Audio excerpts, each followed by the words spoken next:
करके लाया, जंगल में लाया, फिर समुद्र पार करवाया, और जब जंगल में मेन में लाया गया और वहां पर आकर क्या कहते हैं, इससे तो बढ़िया हम वहां पर थे, वहां हमें मांस खाने को मिलता था।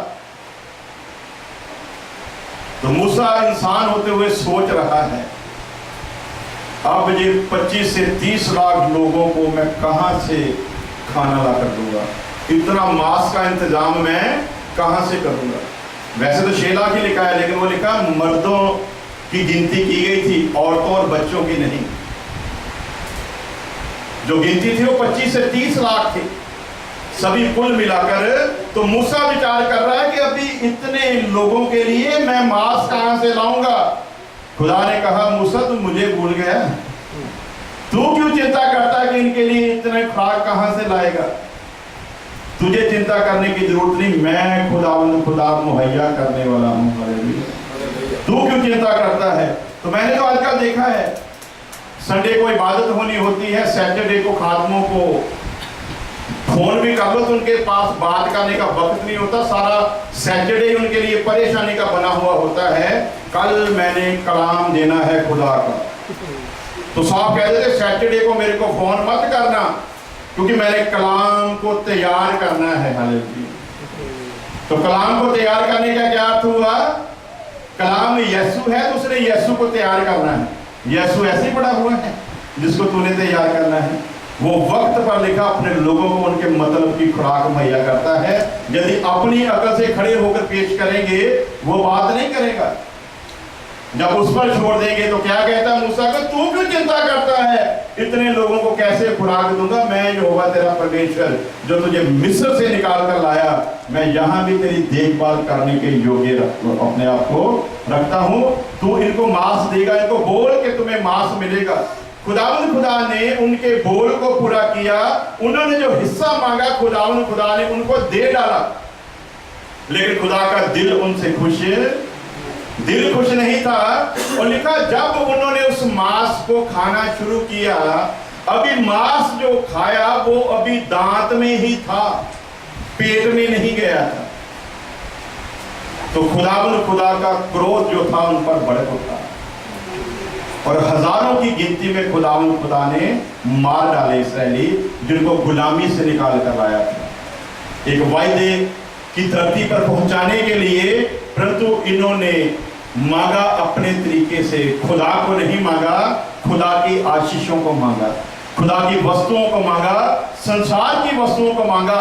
इसलिए जो लोग संसार की वस्तुओं को मांगते हैं कभी परमेश्वर को खुश नहीं कर सकते। दिल को खुश नहीं कर पाए। खुदा ने दे भी दिया परंतु मार भी डाला। आज जब हम संसार की चीजें मांगते हैं वो दे डालता है, फिर हम पुलपट पर खड़े होकर गवाही देते हैं, खुदा ने मेरा बंगला बना दिया, खुदा ने मुझे रॉयल्स रॉयल गाड़ी लेने का मौका दे दिया, खुदा ने मुझको एरोप्लेन लेने का मौका दे दिया। वो तुझे खुदा दे नहीं रहा, उसी प्लेन में तेरा एक्सीडेंट करवा कर तुझे मरवाएगा भी, तेरी तमन्ना को भी पूरा करेगा और तेरे सुकून को भी ले लेगा। और लिखा जब खुदा धनी बनाता है उसके साथ फिर गम नहीं मिलाता। जब हम अपनी मर्जी से धनी बनते हैं उसके साथ बहुत सारी फिर बीमारियां लानतें भी साथ साथ आकर हमको घेर लेती हैं। इसलिए वो लोग जो समझदार हैं वो कहते हैं तू है मेरा हिस्सा, उस हिस्से में से तू जो देगा मैं उसी में तेरा शुक्र करूंगा, उससे ज्यादा नहीं मांगूंगा जो मेरे लिए परेशानी का सबब बन जाए। इसलिए सुलेमान बादशाह क्या लिखता है कि खुदा तू मुझे इतना धनी मत बना देना कि मैं तुझे भूल जाऊं, और तू मुझे इतना गरीब भी मत कर देना कि मैं तुझे छोड़कर फिर गुनाह का रास्ता इख्तियार कर। अब खुदा से उतना ही मांगो जितने में खुदा के साथ रिश्ता बना रहे। अब ये बेटा क्या कह रहा है, खुदा को क्यों पसंद नहीं आया। खुदा चाहता है वो हमारा बाप है और हम उसे अपना हिस्सा समझे, दुनिया की चीजों को अपना हिस्सा नहीं मानना है। और इस बेटे ने क्या कहा, जायदाद में से जो मेरा हिस्सा बनता है मुझे दे डाल। बाप ने उसी तरह जैसे खुदा ने इसराइलियों को मांस दिया, उसी प्रकार इस बेटे को उसने जितना हिस्सा इसका बनता था इसे दे दिया। अब कितना चालाक है इसके बारे में थोड़ा विचार करें। बाप ने हिस्सा दे दिया, इसे पता है अब मुझे जो हिस्सा मिल गया है मैं इसे अभी भी अपनी मर्जी से खर्च नहीं कर सकता। मैंने जो बद चलनी करनी है उसे उस ढंग से अभी नहीं कर सकता, क्योंकि यदि मैं इसके पास रहा तो जब मैं इसे बद चलनी में उड़ाऊंगा ये फिर आएगा और कहेगा, ये फिर अपना हक जताएगा, ये फिर मेरे आकर बीच में इंटरफेयर करेगा, ये फिर मुझको रोकने की कोशिश करेगा, ये फिर कहेगा कि तू ऐसा मत कर, तू ऐसा मत कर, तू ऐसा मत कर।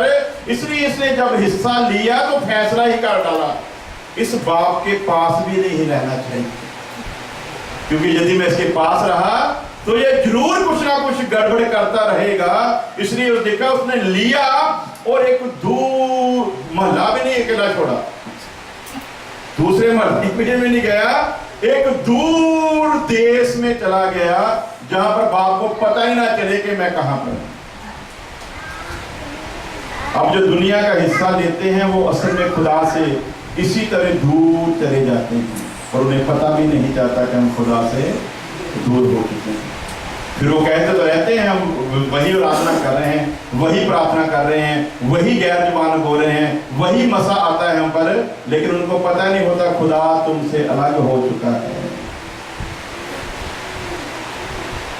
हालेलुया।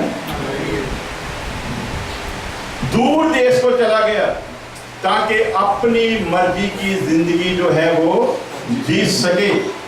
और फिर सब कुछ जब बर्बाद हो गया फिर होश में आया, फिर समझ आई, फिर अकल आई। और पढ़ेंगे मत्ती की अंजील 27 अध्याय उसकी 21 से लेकर 24 वर्ष तक ये इंसान कैसी कैसी गलती कर रहा है और हमको कौन सा हिस्सा है जिसे चुनना है ताकि खुदा हमसे खुश हो सके।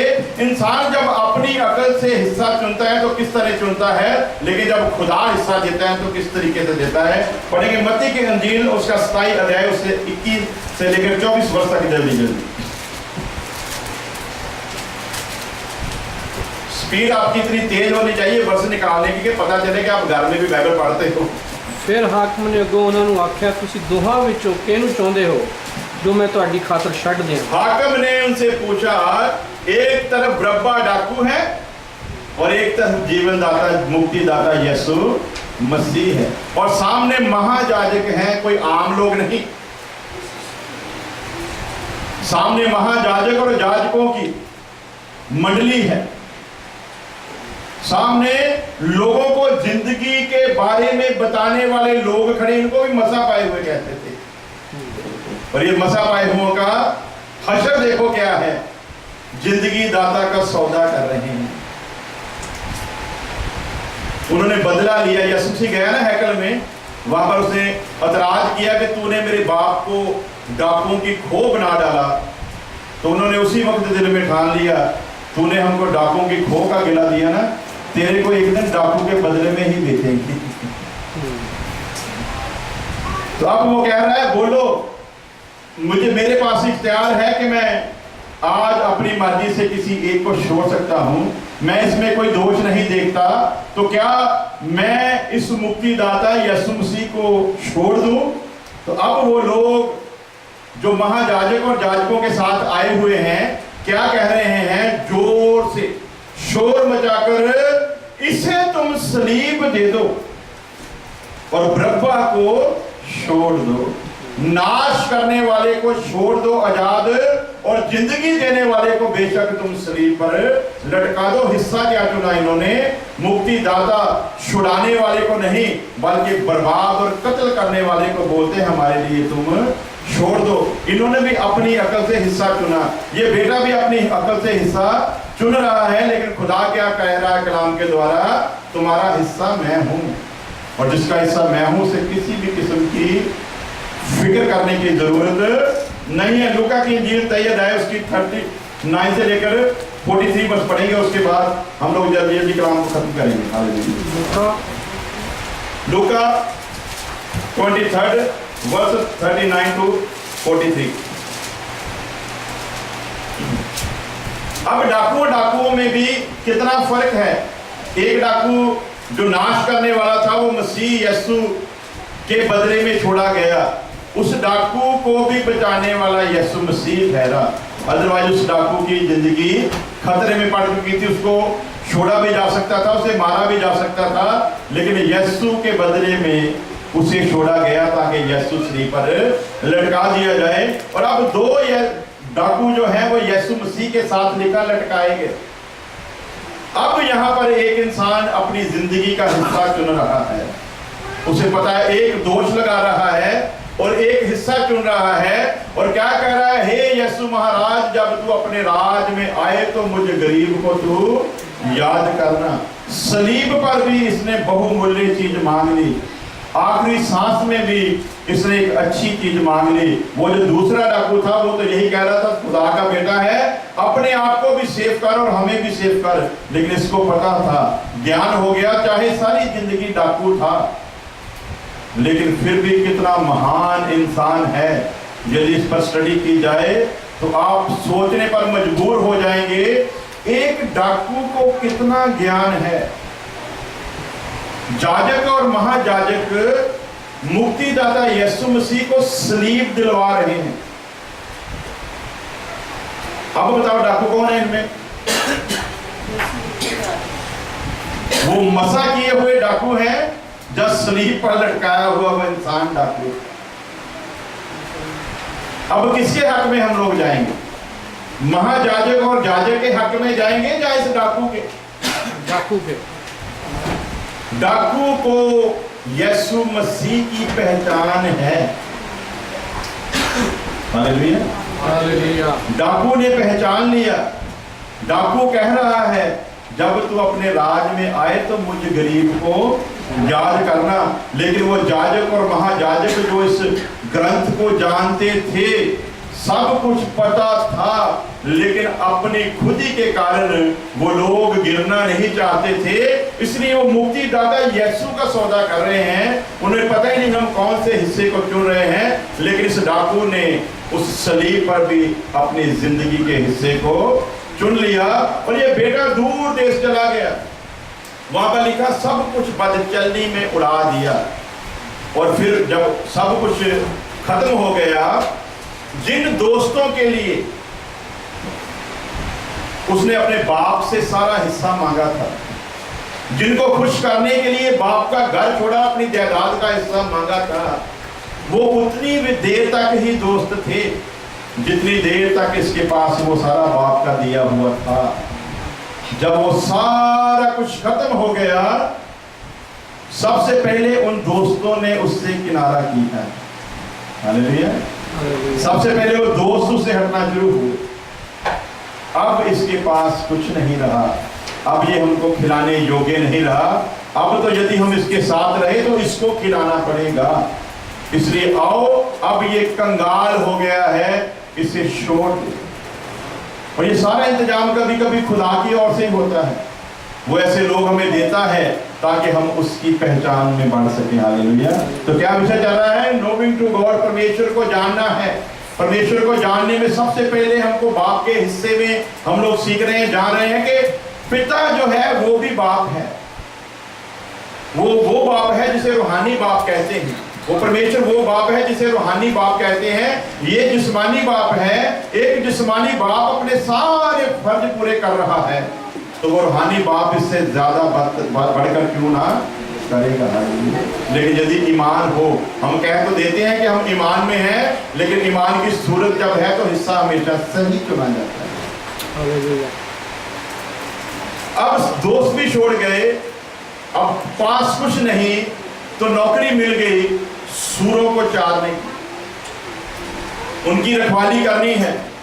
बुरा काम माना जाता था सूरों को चारने का जो काम था, उस वक्त गंदा काम माना जाता था। जैसे हमारे कह देते छोटी जातियों के लोग करते हैं ऐसे ऐसे काम, उस तरीके का काम माना जाता था। एक अमीर बाप का बेटा सबसे गिरा हुआ काम अभी कर रहा है, और कितनी खास आयत देखिए वहां पर, उसे वो कुछ खाने को मिलता था जो सूअर खाते थे। वो खाने को मिलता था जो सूअर खाते थे। अब हमारी हशर भी कुछ ऐसा ही है जब हम बाप से दूर हैं। हम सोच तो रहे हैं कि शायद हम चिल्ली चिकन बटर चिकन खा रहे हैं, लेकिन असल में जब आंख खुलेगी तो पता चलेगा कि हम असल में खा क्या रहे हैं। तो सूर उसे वो भी खाने नहीं देते थे। और फिर लिखा, सूरत में आया, होश संभाला तो मन में विचार आया, इससे अच्छा जीवन मेरे बाप के घर में रहते हुए नौकर जी रहे हैं, और मैं इतने मुबारक बाप का बेटा होकर जहां पर सूरों के साथ जिंदगी बसर कर रहा हूं। इसलिए मैं वापस जाऊंगा अपने बाप के पास और जाकर उससे कहूंगा, ऐ बाप, अब मैं इस लायक तो नहीं कि मैं तेरा बेटा कहला सकूं, बस तू अपने नौकरों में से मुझे एक सा रख ले। हालेलुया।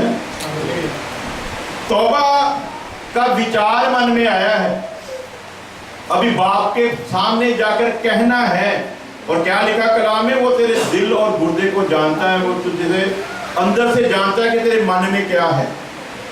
अब ये विचार लेकर ये बाप के घर की तरफ चल पड़ा।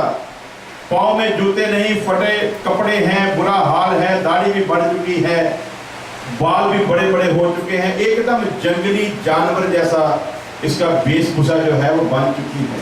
जब गांव में दाखिल हुआ तो किसी ने आकर बाप को बोला, हमारे गांव में लगता है कोई नया इंसान है जो आया, उसे पहले कभी देखा नहीं। तो बाप ने फटाफट पूछा कि उसका हुलिया बयान करो। तो जब उसका हुलिया जो था वो बयान किया गया तो बाप को एकदम पता चल गया, इतनी बदतर हालत में यदि कोई मेरे गांव में दाखिल हुआ है, वो मेरे बेटे के सिवा कोई दूसरा नहीं हो सकता। इसलिए वो भाग कर गया। इससे पहले वो बाप के घर तक आए, बाप भाग कर गया उसके पास। तीसरा आकाश छोड़कर, फरिश्तों की महिमा छोड़कर, वो जलाल जिसे देखकर पौलुस ने कहा कि इंसानों में जिक्र करना भी वाजिब नहीं, वो सारा जलाल छोड़कर वो खुदावंद खुदा, वो सारी कायनात का मालिक एक इंसान की शक्ल में हमारे पास आ गया ताकि हमारा मेल जो है वो पिता के साथ करवा सके। बाप को पता चला, बाप भाग कर गया। इससे पहले वो तौबा करता, बाप ने गले लगा लिया, लेकिन वो अपनी फिर भी तौबा को अपनी जुबान से कह डालना चाहता है। वो कह रहा है, ऐ पिता, अब मैं इस काबिल नहीं कि मैं तेरा बेटा कहलाऊं। बाप को उसकी बातें सुनी नहीं, क्योंकि बाप को पता था जब तू वापस आया है तो तौबा करके ही आया तू। हालेलुया। बाप को पता है तो तौबा करके ही आया, इसलिए अब तुझे तौबा के शब्द कहने की जरूरत नहीं। लेकिन अब पंजाबी में साढ़े कह देना सहाई में मजाक से कहना होना, वैसे सहाई शब्द कोई नहीं है। मैं सहाई उन्होंने कहना जेडे तुरे फिरते या कहते हैं अभी असं मसीही हाँ, पर है नहीं। ईसाई लफ्ज नहीं है बाइबल में, ना ईसा लफ्ज है, क्रिश्चियन लफ्ज है, और क्राइस्ट लफ्ज है, और क्रिश्चियन लफ्ज है। इससे आगे कोई लफ्ज नहीं। ईसाई तो फिर वही है जेडे ऐसे ही है, वो जैसे सी वैसे ही आ, उन्होंने फिर मैं कह देना भी ये सही है। तो उसे पता था कि ऐसी बदतर हालत में मेरा बेटा ही हो सकता है, तो दूसरा नहीं हो सकता। अब बाप को जरूरत नहीं है उसके शब्दों को सुनने की। तो ये तौबा की है जो लोग ईसाइयों की गिनती में हम लोग देखते हैं ना, ये शब्दी क्रिश्चियन बने हुए हैं। इन्होंने मुंह से तौबा की हुई है, लेकिन दिल से तौबा, जो दिल से तौबा करता है वो क्रिश्चियन कहलाता है। जो मुंह से तौबा करता है वो ईसाई होता है। इसलिए उसको ईसाई कहना कोई बुरी बात नहीं है। तो बाप ने उसके लिए सारा इंतजाम किया। हम लोग जानते हैं क्या क्या किया वहां पर। हमने बहुत बार सुना, बहुत बार पढ़ा, बाप ने कितना बड़ा जश्न किया और अपने बड़े बेटे से कहा ये मर गया था, अभी जिंदा हो गया है। हमारी भी हालत ऐसी है, जब हम खुदा से दूर चले गए तो हम मुर्दा लोगों की गिनती में हैं, लेकिन जब वापस बाप अपने गले लगा लेता है तो हम जिंदा लोगों की गिनती में शामिल हो जाते हैं। बोलता ये चला गया था, अब वापस आ गया है, ये मर गया था अब जिंदा हो गया। हिस्सा चुन लिया इसने, आखिरी टाइम पर मरने से पहले इसको समझ आ गई मेरा हिस्सा अपने दोस्तों के साथ नहीं था, मेरा हिस्सा बर्बाद करने वाले रिश्तेदारों के साथ नहीं था, मेरा रिश्ता इस दुनिया के साथ नहीं था। मेरा जो हिस्सा था असल में मेरा हिस्सा मेरे बाप के साथ था, जिसे छोड़कर मैंने सबसे बड़ी गलती की है। इसने अपने हिस्से को पहचान लिया, उसने अपने हिस्से को चुन लिया। और हम परमेश्वर की बात को सुनते कहाँ हैं? हम तो उस दिशा में जाना ही नहीं चाहते जिस दिशा में परमेश्वर ले जाना चाहता है। बाप चाहता था कि ये अपना हिस्सा मुझ में रखे, इसका हिस्सा मुझ में बना रहे ताकि ये मुबारक हो सके, लेकिन इसने बाप की एक ना मानी। यूना को खुदा कहता है नीनवा के खिलाफ नबूवत कर। अब वो कहता है मुझे क्या जरूरत है, तू रहम दिल है, मैं तुझे जानता हूँ, तू माफ कर देगा, मैं तुझे जानता हूं, इसलिए तू ऐसे ही मुझको वहां पर ले जाएगा। अगर उन लोगों ने तौबा कर ली तो माफ भी कर देगा, बाद में मेरी बेइज्जती होगी, लोग कहेंगे तेरी नबूवत की हुई का क्या फायदा हुआ, तूने नबूवत की थी कि हम नाश हो जाएंगे, देख हम बच गए, इसलिए तू झूठा नबी है। बहुत चालाक और बहुत समझदार नबी था। लोग इसमें किसी इसका नेगेटिव पॉइंट बोलते हैं, पॉजिटिव नहीं बोलते कि ये कितना खुदा में ज्ञान रखता था। इसका भागना इसकी अज्ञानता को साबित नहीं करता, इसका भागना जो था इसके ज्ञान को साबित करता था, इसकी नॉलेज को साबित करता था। परमेश्वर को कितना डीपली जानता है ये इंसान, इस बात को साबित करता था। आखिरी आयतों में जाकर जब हम पढ़ते हैं तो हर बात से पर्दा उठता है। जब सब कुछ हो चुका तो इसने कहा मुझे पता था तूने इनको माफ कर देना है, इसीलिए मैं नहीं आया था, इसीलिए नहीं आ रहा था, मुझे पता था तू रहम दिल है, तूने इनको बख्श देना है, तूने मेरा जूस निकालना है। तो कभी कभी जो खास नबूवत है वो हम करते नहीं है जो खुदा कहता है, और जो नहीं करने वाली वो हम रोज ही कर देते हैं। तेरे साथ ऐसा हो जाएगा, 100 आदमी को कहोगे एक साथ तो हो जाएगा, जिसके साथ हो जाएगा वो कहेगा इकबाल जैसा नबी दुनिया में कोई भी नहीं है। तो इसने भी ऐसा ही किया, भाग गया, खुदा फिर लेकर आया, तेरा हिस्सा नीनवा में रखा है मैंने, तरशीश को भागेगा तो तेरा हिस्सा समुद्र में मछली के पेड़ में रखूंगा। ये बेटा भी भागा गलत दिशा को, यूना भी भागा गलत दिशा को।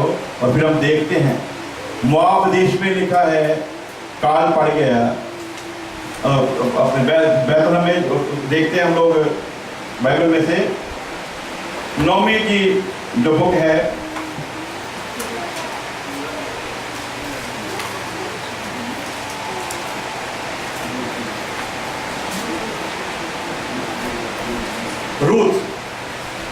रूथ की किताब में हम देखते पढ़ेंगे जल्दी जल्दी, पहला चैप्टर और उसके बाद दुआ करेंगे।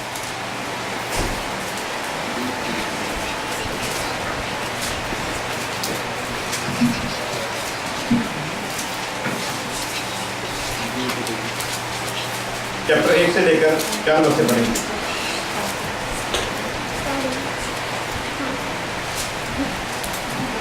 पंजाबी में लिखा न्यायिਆਂ ਦੇ ਰਾਜ ਦੇ ਸਮੇਂ ਵਿੱਚ ਅਜਿਹਾ ਹੋਇਆ ਜੋ ਉਸ ਦੇਸ਼ ਵਿੱਚ ਕਾਲ ਪੈ ਗਿਆ ਅਤੇ ਬੈਤਲਹਮ ਯਹੂਦਾ ਦਾ ਇੱਕ ਮਨੁੱਖ ਆਪਣੀ ਤੀਵੀਂ ਤੇ ਦੋਹਾਂ ਪੁੱਤਰਾਂ ਸਣੇ ਮੁਆਬ ਦੇ ਦੇਸ਼ ਵਿੱਚ ਵਸਣ ਨੂੰ ਚਲਾ गया। अब इस इंसान की समझ देखो, बैतलहम में काल पड़ गया और ये आदमी अपने परिवार को लेकर मुआब देश की तरफ चल पड़ा। खुदा से कोई निर्देश नहीं लिया, खुदा से कुछ नहीं पूछा कि बैतलहम परमेश्वर का घर है, बैतलहम रोटी का शहर है, बैतलहम में कभी काल हो ही नहीं सकता। लेकिन ये थोड़ा सा काल देखकर जो बाहरी लोगों की नज़र में था, उसे देखकर खुदा का बंदा होते हुए फटाफट फैसला किया और लिखा कि मुआब देश जहाँ रोटी पानी की कोई कमी नहीं थी उस तरफ चल पड़ा। वहाँ जाते वक्त ही क्या क्या हुआ लिखा, सबसे पहले ये शख्स मर गया, फिर इसके दोनों बेटे मर गए।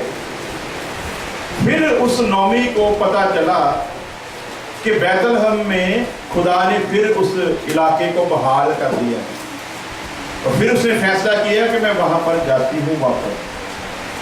बैतलहम हिस्से को छोड़ा इसने और अपनी अकल से इसने मोआब के हिस्से को चुना और बदले में पति भी गवा बैठी, पुत्रों को भी गवा बैठी। 2 बहुएं थी, दोनों से कहा कि अब मैं इस काबिल नहीं कि दोबारा शादी करूं और पुत्र को पैदा करूं, तुम इंतजार करो, इसलिए मुझसे आजाद हो, तुम जा सकती हो। एक तो बहू आज जैसी थी, उसने फटाफट फैसला किया अब इस बूढ़ी से क्या लेना देना। उसने फटाफट उसके पैर को छुआ और जय मसीह की पंजाबी में कहा, कहनी चंगा हम तू अपने हाल से राजी थे मैं अपने हाल से राजी।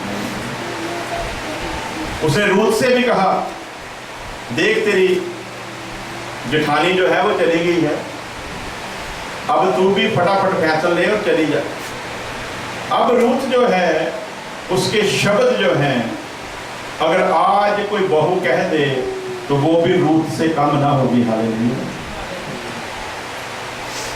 इस औरत के नाम से पुस्तक लिखी गई। इस औरत का जिक्र जो है, जब हम मत्ती की इंजील में वंश के बारे में पढ़ते हैं, उसमें भी 5 औरतों का जिक्र आया है। वंशावली मर्दों से जानी जाती है, लेकिन उन 39 वंशावलियों में 5 औरतों का जिक्र आया है इनकी महानता के कारण, जबकि वंश जो है वो हमेशा मर्द से गिना जाता है। ये वो औरत है जिसने अपनी सास से कहा, तेरा दुख मेरा दुख है, तू जहां भी रहेगी मैं तेरे साथ रहूंगी, तू भूखी रहेगी तो मैं भी भूखी रहूंगी, तू तंग हाल होगी तो मैं भी तंग हाल होगी, तेरे लोग मेरे लोग होंगे। सबसे पहले अपने लोगों का भी इनकार करती है, तेरे लोग मेरे लोग होंगे, तेरा परमेश्वर मेरा परमेश्वर होगा। तू जैसे रहेगी, जिस हाल में रहेगी, मैं अपना जीवन तेरे साथ बिताऊंगी, मैं तुझे किसी भी कीमत पर छोड़ूंगी नहीं। और अपनी इस बहू को लेकर जब गांव में दाखिल हुई तो गांव में शोर पड़ा कि देखो नौमी जो है वो वापस सही हिस्से में आ गई है, जो हिस्सा उसका था उस हिस्से में पहुंच गई है। नौमी नाम का अर्थ था भरी हुई झोली वाली औरत, मुबारक औरत जिसकी झोली कभी खाली नहीं रहती थी। जब उन्होंने नौमी नाम से उसे पुकारा कि नौमी आ गई है, तो उसने कहा मुझे नौमी मत आखो, मैनू ना कहो नौमी, तुसी मुझे नौमी नाम से मत पुकारो, क्योंकि अब मैं नौमी नहीं हूं, अब मैं मारा हूं। मारा का अर्थ है खाली झोली वाली औरत, बर्बाद हो चुकी औरत। और क्या कह रही है, अब मुझे नौमी मत कहो, मुझे मारा कहो, क्योंकि मैं भरी हुई झोली लेकर गई थी और खाली झोली लेकर वापस, हिस्से का पता नहीं चला। आज सबसे बढ़िया पहचान क्या है? यदि हम चाहते हैं हम परमेश्वर को जाने, उसके जी उठने की सामर्थ्य तक पहुंचे, उसके दुखों में सहभागी बन सके, तो सबसे पहले हमें अपने हिस्से की पहचान का होना बहुत जरूरी है। जितनी देर हमें अपने हिस्से की पहचान नहीं होती कि हमारा हिस्सा है कहाँ, किस जगह पर खुदा ने हमारा हिस्सा ठहराया है, जितनी देर तक इस बात से हम लोग वाकफ नहीं होते, उतनी देर हमारा हश्र इस नौमी की तरह ही रहेगा। हम समझेंगे कि हम भरी हुई झोली वाले हैं, लेकिन खाली झोली वाले ही कहलाएंगे। अपनी आंखों को बंद करें, सिरों को झुकाएं, आज के सुने हुए कलाम पर गौर करते हुए विचार करें कि हमारा हिस्सा कहाँ है। बाप के घर में हमारा हिस्सा है, बाप के साथ हमारा हिस्सा है। परमेश्वर चाहता है हमारा हिस्सा उसमें बना रहे। इसलिए जो लोग पिता से अपना हिस्सा अलग नहीं करते, बल्कि पिता को अपना हिस्सा समझते हैं, उनकी जिंदगी में कभी भी कोई कमी ना आने पाएगी। वो कभी भी नौमी की तरह खाली झोली वाले नहीं कहलाएंगे। अपने हिस्से को पहचानना है। लूका में भी हम पढ़ते हैं कि आदमी खुदा के घर को छोड़कर जरीरों की तरफ जा रहा था। रास्ते में डाकुओं ने घेर लिया, बहुत बुरा हाल करके उसे छोड़ दिया। वो भी हिस्से को नहीं पहचान सका। यरीहो श्रापित जगह थी जिसकी तरफ वो चल पड़ा। परमेश्वर को अच्छा नहीं लगा, बुरा हाल हो गया। आज हमें जानना है हमारा हिस्सा कहाँ है। यदि सही हिस्से की पहचान हो जाएगी तो जिंदगी मुबारक हो जाएगी। सही हिस्से को जान ले, जिंदगी आबाद हो जाएगी। परमेश्वर हमारा हिस्सा है, यहोवा हमारा हिस्सा है। तेरा शुक्र खुदा को एक एक जिंदगी अपना प्रकाश दे पिता, ताकि वो सही हिस्से को जान जाए। तेरी पहचान में सबसे ज्यादा जरूरी है कि लोग तुझे अपना हिस्सा समझे। इस जहान की चीजों का अपना हिस्सा नहीं जो नाश होने वाली है खुदा, बल्कि तुझे अपना हिस्सा समझे। क्योंकि जब तुझे अपना हिस्सा बना लेंगे, अब्दी जिंदगी के वारिस हो जाएंगे। तेरा तेरा जब यहोवा है मेरी तरफ, क्या बिगाड़ेगा इंसान मेरा। जब यहोवा है मेरी तरफ,